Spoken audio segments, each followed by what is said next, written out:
The Yaoundé Omnisports Stadium was last night almost full to capacity as the indomitable Lions of Cameroon took on their Nigerian counterparts, the Super Eagles of Nigeria, in a Day 4 match of the 2018 Russia FIFA World Cup qualifiers.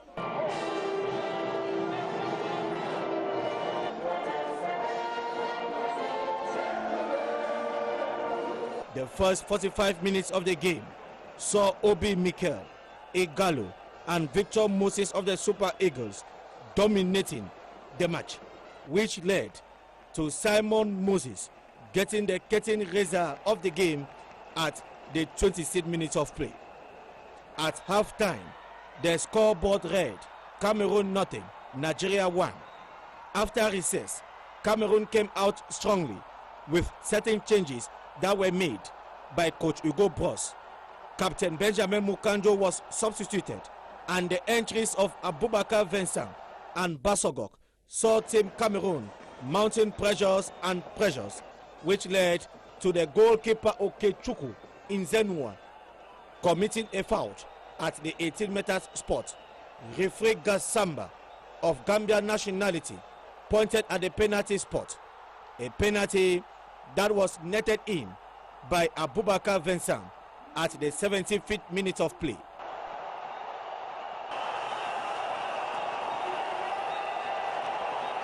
Despite pressure from the Lions, the match ended on a 1-1 tie, a score line that automatically eliminates Cameroon from Russia. Fitness-wise as well, it's difficult, but I'm here to help the team and make sure the team qualifies for the World Cup. Coach Hugo Broos is now thinking of the future. In life you can not every goal you have achieve. It's impossible. There is no one on the world who achieves all his goals. So it's a disappointment for us. We were where we are in a bad period, but I think with the performance we did today, that we again alive in the qualifiers and may qualify today if Algeria defeats Zambia tonight in Algiers in another Group B game. The matches against Algeria and Zambia on the 7th and 10th of October will just be for formality's sake for the indomitable Lions of Cameroon. They can simply say au revoir Russie 2018.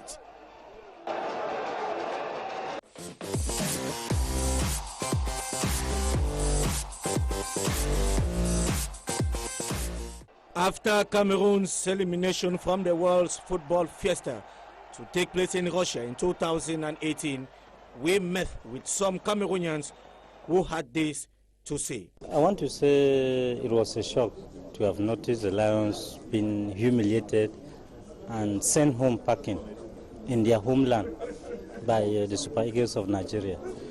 I want to say Nigeria did not take part at the last African Nations Cup, so the guys took their time to prepare.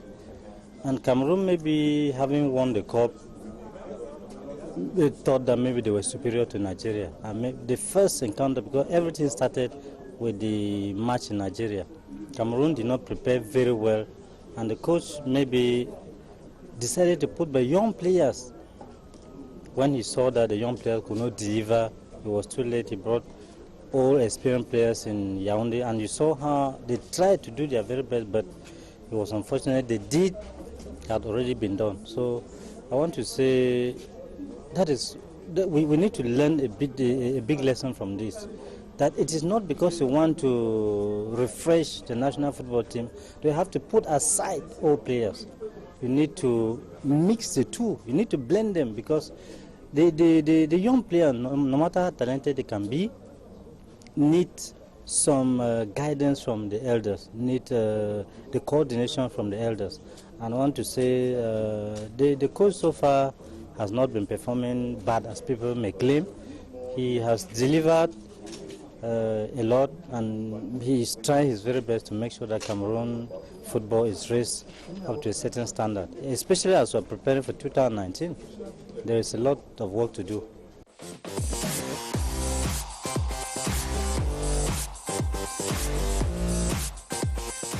Well, I must say it's regrettable, it's unfortunate that the African champions are missing out at the World Football Rendezvous in Russia. As to what went wrong, I think just the fact that we're African champions is enough to talk about this. Our team was overcarried by that, not knowing that in themselves they weren't a formidable squad at the AFCON in Gabon. We had better sides like Cote d'Ivoire and Senegal, but by the strike of luck and resilience, they got to the podium of triumph in Gabon. But if we had paid attention, be it the technical bench, the players and the administration, that would have been the starting point for more work. The consequences that at the front at the Africa Cup of Nations, Nigeria were not there. We didn't play them. So we could not even tell their style of play. After the failures at the Confederations Cup, I think something would have been looked into it. Our coach had a lot of confidence in his team. Of course, yes, Nigeria is a better team than Cameroon. You saw them in Oyo, and in Cameroon we begged for a draw. If not for the penalty, Nigeria would have beaten us even at home. So for that, I think Nigeria is a better team than Cameroon. What we should do now is to build our team. It's a good team. There is talent. You know, one thing with talent is the ability to harness the talent and make it grow. You may have talent, if you don't know how to make it grow, you may not exploit it, and you end up like you didn't have any talent. So I think that should be a point of focus to build our team as we prepare to host the Africa Cup of Nations in 2019.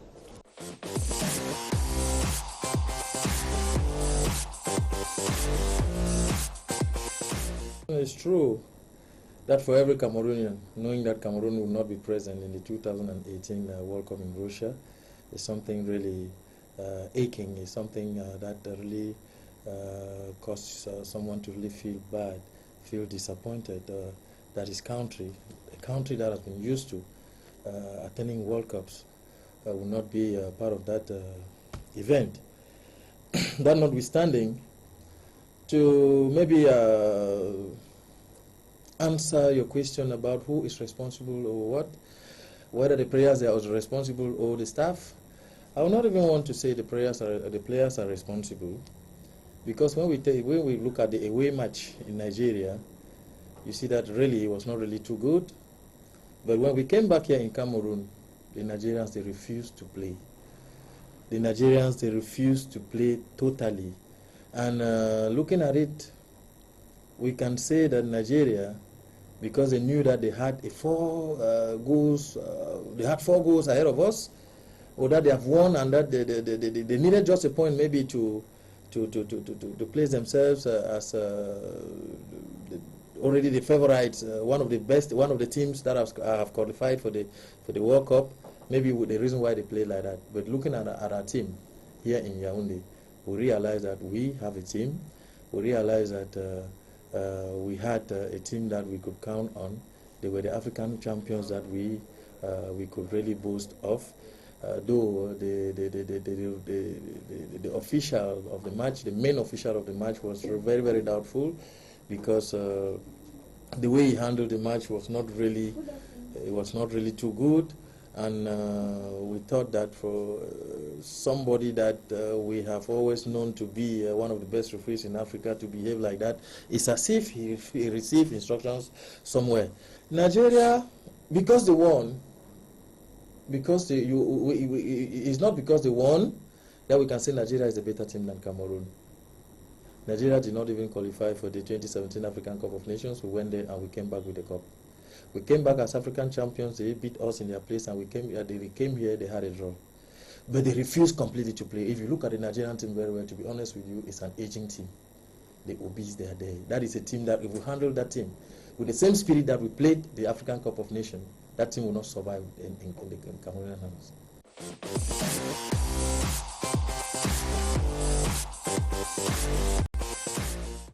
The members of the FIFA CAF delegation in charge of putting in place the normalizing committee have arrived to Yaoundé, the nation's capital. The members of the delegation are expected to appoint and install members of the normalizing committee of FECAFOOT this Thursday before their departure on Saturday. Before the appointment of the members of the normalizing committee, the FIFA CAF delegation will first hold a series of consultative meetings with some members of government, notably in the sports ministry and at the Prime Minister's office. As a reminder, FIFA took the decision to dissolve the Executive Bureau of FECAFOOT led by Tombi Aroko Sidiki on the 23rd of August after what FIFA claims the inability of some Cameroonians to accept the legitimacy and the legality of the elections in 2015, which brought Tombi Aroko Sidiki and co. to office.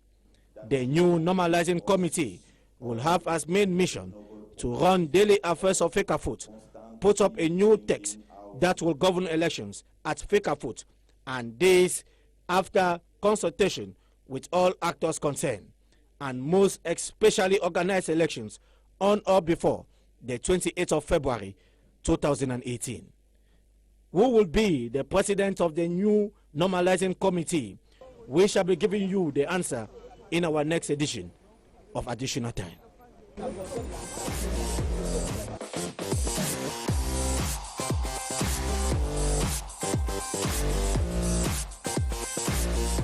The Cameroonian boxer Arsène Foko this Wednesday presented his bronze medal to the Minister of Sports and Physical Education.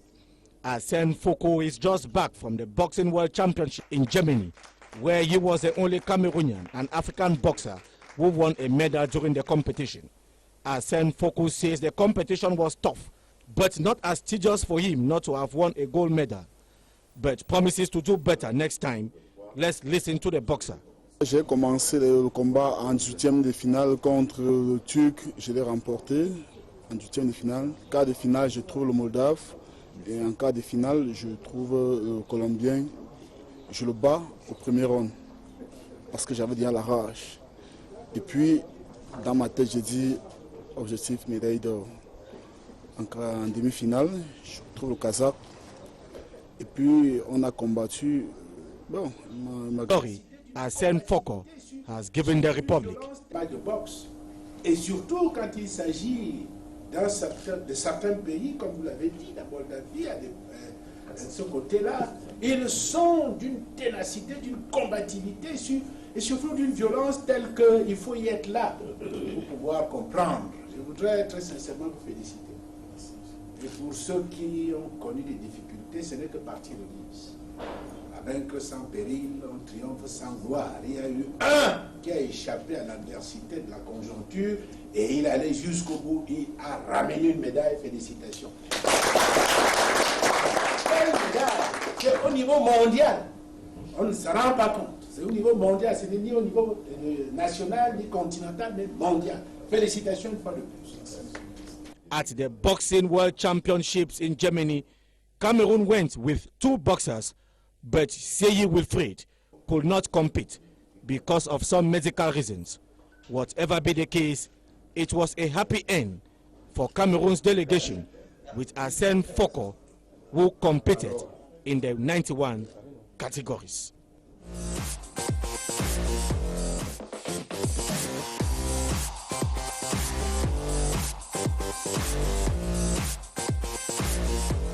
Our national male basketball team will this Friday begin defending the national colors in the 29th edition of the African Basketball Championship to kick off in some few hours' time in the Tunisian capital city of Tunis.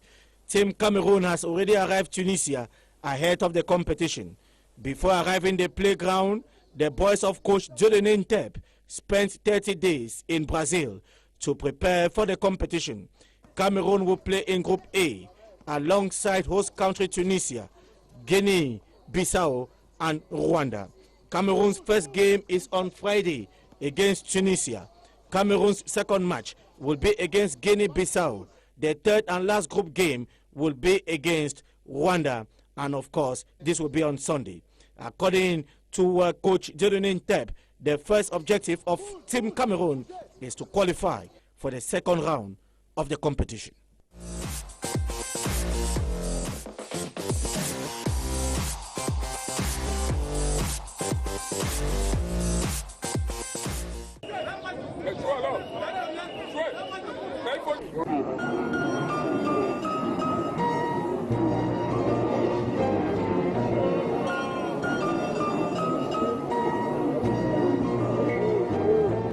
We are Ending this edition of Additional Time with this sad note, Adolphe Feke is no more.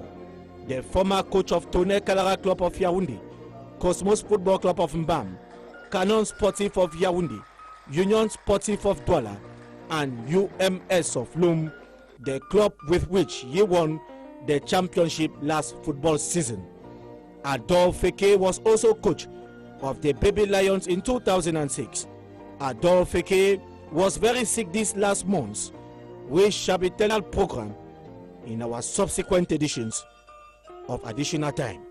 For now, we can simply say, may the soul of Adolphe Feke rest in perfect peace. J'aime bien les anecdotes. Monsieur le général, je vous en prie, mon général, à cette époque, vous étiez président du Tonnerre. Vous avez payé les droits d'inscription à l'INGST, j'estime être la meilleure école des entraîneurs du Cameroun, en 1987.